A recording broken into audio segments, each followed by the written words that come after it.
ไปก่อนตัวไปใกล้นี่ได้ไปชนใกล้ๆได้ไปชนใกล้ได้ตัวไงมันไปบ่มันไปชนใหญ่ได้ไปชนใกล้ได้อันนี้บักอันนี้แตกใบกล้วยตัวนั้นมันเป็นยังนอ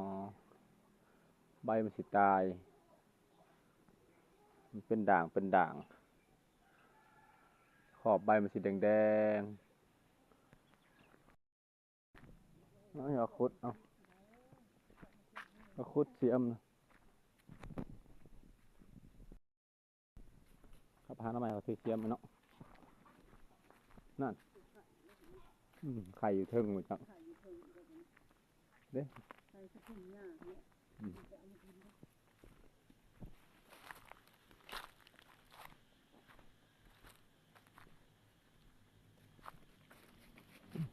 ไม้อันนี้มันบ่เป็นแล้วนะไม้เนี่ยคันเขาว่ามันเป็นยังเคินเด้เป็นขี้เด้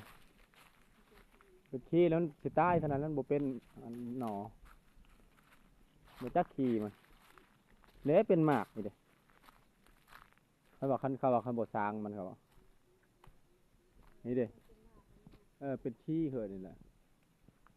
แล้วมันบ่เป็นหน่อเขาบัดนี้มีแต่ตาย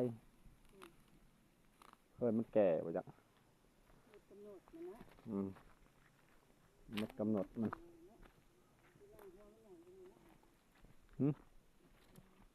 ลูกใหญ่ฟ้าอยู่นี่แหละที่มาหาหน้ำไม้ไหลนั่นตัวเนาะน้ำไม้ไหลออกนะท่านไก่ป่าแล้วช้างอันนี้แหละอันงามันช้างของมันมันสิตายแล้วเหรอ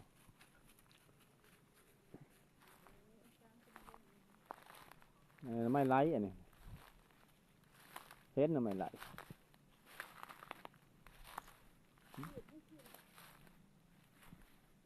ต้นฝนตกใหม่ๆคนเด้ไม่ไฟป่าอันไม่ไฟป่าอันนี้แล้วไม่ไฟป่าที่ตัดหินก็ปลูกมากอันนี้ดีกว่ามักคอร์โดดีกว่า